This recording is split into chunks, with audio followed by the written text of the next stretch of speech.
Zabbuli ey'okuna. Onziremu bwe nkukaabira, Ayi Katonda w'obutuukirivu bwange.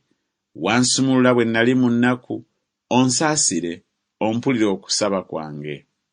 Mmwe abaana b'abantu, mulituusaawo okukyusa ekitiibwa kyange mu nsonyi.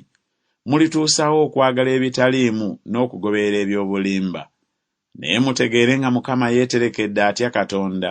Mukama anaawuliranga bwe nnaamukoowoolanga. Muyimirire nga mutya, muleme okwonoona. Mulowooze mu mutima gwammwe ku kitanda kyammwe, musiriikirire. Muweeyo essaddaaka ez'obutuukirivu era mwesige Mukama. Waliwo bangi aboogera nti, ani alitulaga ekintu ekirungi? Mukama, gw'oyimuse omusana ogw'amaaso go ku ffe. Otadde essanyu mu mutima gwange okusinga ery'omukyengera ky'emmere n'omwenge gwabwe.